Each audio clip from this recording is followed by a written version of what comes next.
These fighters attempted to damage Naoya Inoue's reputation. Japanese fighter called Monks. This Monks. No way, you are no monster. I'm a rare monster. They kept running their mouths, calling him scared, weak, and pathetic, trying to damage his image and humiliate him in front of the entire boxing world. And next, Naoya Inoue. Inoue scared me. Come on, you next. He had to fight him. They found a way to avoid it again. Stop ducking me. One fight, Uzbek power come. But Naoya Inoue never showed any emotion. He stayed calm and in control through all the chaos, quietly using every insult and every aggressive word as fuel for the day he would face them in the ring. And when that day finally came, he shattered their beliefs and punished them for trying to tear him down. Cheering. This is what happens when cocky, arrogant fighters disrespect the monster. Take Steven Fulton, for example. On paper, it made perfect sense. Slick movement, high defensive IQ, a unified champion, and a man many believed was far too technically skilled to be broken down. I see me wiping him out clean. He's too small for me, too short. His reach isn't there. I'm not gonna sit there for those power shots all the time. It's just a lot that I can analyze off of him. He's good, don't get me wrong. I'm not discrediting him, taking anything away from him. I took my hat off, but he's not better than me. I believe the same thing that happens in Eri will happen to him. When at the end of the day, I'm a smart fighter. I know how to analyze and break down my fights and my style against other fighters and other styles. So if me being honest and me saying I'm gonna win it will be cocky, then I guess I'm just cocky. The narrative wasn't built on wild trash talk.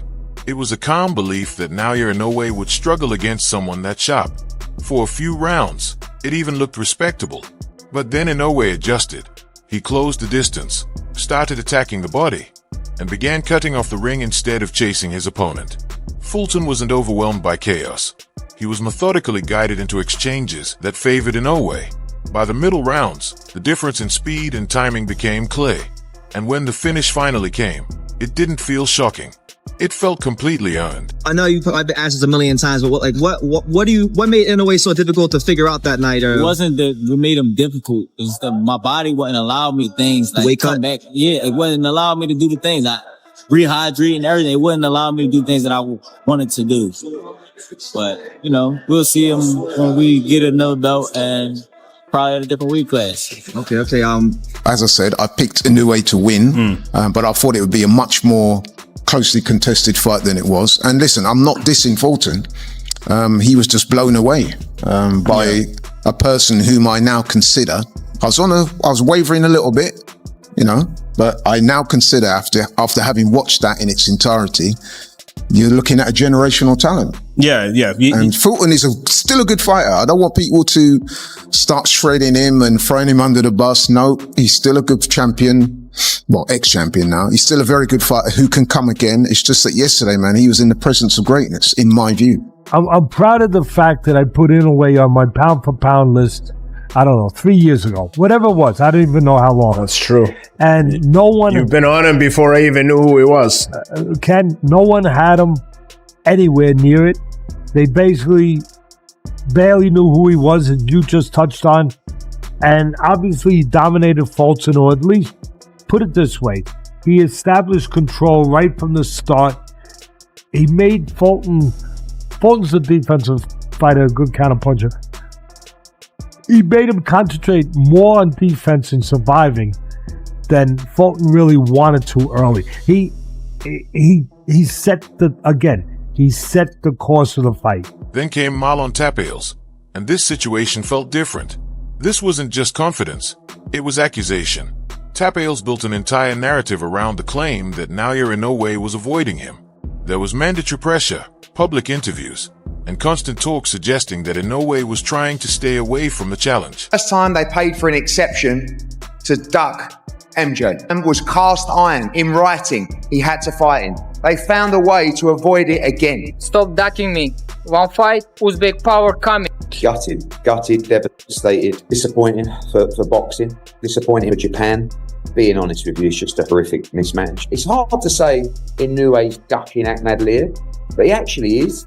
I'm telling you now, Inoue will not fight Ahmadaliyev at any point. I bet you he doesn't fight in September or December Ahmad Aliyev, even though he's been ordered to do it. And I bet he vacates the belt as well. 4 fight fans in Japan, 4 fight fans around the world. The only fight that is competitive at 122 is Ahmad Aliyev. The word ducking was repeated so often that it almost started to feel like a fact by the time the fight finally happened. 次は9月にムロジョン・アフバデレフと戦います。Next September, MJ. Yeah, I'll tell you something. Inoue against MJ is one of the best fights in boxing. And I have to respect Inoue for taking it because the people around him didn't want to take that fight. And I kind of feel like I goaded them enough to take it. And I'm very pleased they took it because I see it as a 50-50 fight. 2 best fighters in the division, the best fight in the division. And we're looking forward to being in Japan in September for that fight. I could see him landing that punch with Inoue. His favorite punch is his left uppercut to the body. And he is accurate with it. And he knows when to throw it. That's why he lands it. He throws it off a trap. To take a little step back, get you to come in, make you miss, and hit you with the uppercut to the body. MJ does have his shortcomings. When he's going in and out, I notice sometimes he'll go straight back a little bit too much. And Inoue is really good at making you pay a price for that. If he sees you go back too far on that line, he's going with you. And he's going to make you pay because you're still on that line. You're not off that line. You're still in his target, in his sights. I can't see, unless he hurts him, how he could be busy enough at the end of the day to accumulate enough rounds, enough points to beat Inoue, who will be busier. But I think he could be enough. Mirajan Akhmadaliev entered the ring believing he had already won half the battle psychologically. But once the bell rang, the control shifted quickly. Naoya Inoue stayed composed in the early exchanges, absorbed the pressure without rushing, and began investing in the body. Short, precise shots that didn't look dramatic on their own but slowly changed the rhythm of the fight. By the 5th and 6th rounds, Akhmadaliev was working much harder than he expected just to stay in range. Every time he landed something meaningful, Inoue answered back cleaner and sharper. It wasn't explosive domination, it was technical suffocation. And that's even worse for a fighter who built his identity around exposing fear. Because the longer the fight continued, the clearer it became that there was no fear to expose. Inoue, pound for pound, in my eyes, number 2, takes on Akhmadaliev. Incredible fight. Eddie Hearn has been pushing the idea of Akhmadaliev versus Inoue for, I said, the best part of a year. That happens in the early hours of Sunday morning. I've heard nothing.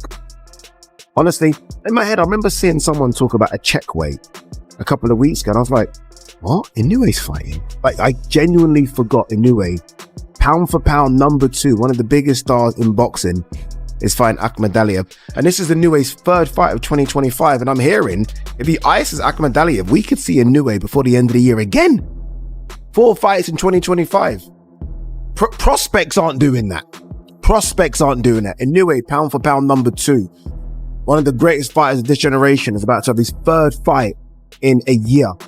And it's against a legit guy that could cause him big problems. Louis Neri gave Naoya Inoue something different. We want to fight, we want the monster.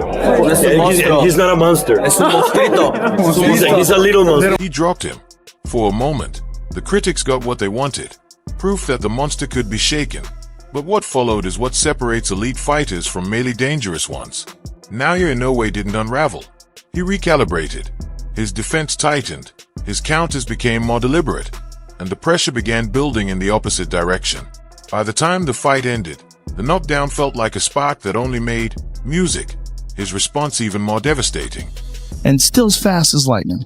Yeah, the power that he possesses, but it's not a thumping power, it's that explosive speed, that explosive power, the footwork he gets in position. And all of a sudden he's landed 3, 4, 5 shots and then he's angled off. A lot like I did in my fight against Lopez. I have very fast. Yeah, it's a compensation. It's a very strong guy. That a big crowd doesn't. He's an absolute superstar in world boxing. And this was another exquisite performance. Rayon Cardoza had his moments, too. He clipped Naoya Inoue and tried to push the pace early. Analysts pointed to those exchanges as proof that pressure and timing could trouble him. But once Inoue settled into his rhythm, the difference in sharpness became obvious. His counters grew more precise, his angles cleaner, and the finishing sequence wasn't rushed, It was carefully constructed, and that's the pattern. The mistake isn't believing you can beat Inoue. Every challenger should believe that. The mistake is thinking you've already solved him before the fight even begins. Because once he starts reading you, the fight shifts from competition to calculation. He doesn't need wild exchanges to win. He doesn't need to dominate from the first bell. He needs time to understand your rhythm. And once he does, the outcome usually follows the same pattern. Early confidence fades, the pressure becomes whack, and the man who came in expecting control ends up reacting instead of dictating. You feeling it? I feel good, you know, ultimately, I mean, it is what it is. You know, whatever the outcome of the fight happened, but I feel good. I feel excited. I'm just happy and I'm blessed to be here. And I mean, again, the best is fighting the best, brother. That's what boxing should be about. Did you feel you had him out in that second round? Because he dropped really bad. Honestly, bro, I didn't see the knockdown. I just. I didn't see the knockdown. I hit him and I just hear everybody kind of fucking start screaming and stuff. But I noticed it when I walked off, you know, like when I turned around. But other than that, I mean, again, you know, I don't know how to explain it. You know what I'm saying? It's like when you hit a home run, you know you hit a home run, you walk off. For me, it was the same. I hit him and I knew he was gonna go down, so I walk off. But he got up like a true warrior that he is and continued to fight. That's why the disrespect angle keeps backfiring. It builds momentum before the fight, but it also raises expectations. And when the champion refuses to crack under that pressure, when he responds with composure, music, instead of emotion, the narrative collapses inside the ring. Steven Fulton believed technique would neutralize him. Murodjan Akhmadaliev believed power and pressure would break him. Music, Luis Neri believed vulnerability had finally been exposed. Rayon Cardoza believed he'd seen the blueprint. All of them learned the same lesson. Naoya Inoue isn't dangerous because he's reckless. He's dangerous because he adjusts faster than you can. And once that adjustment happens, the fight stops being about what you promised. It becomes about what you can survive.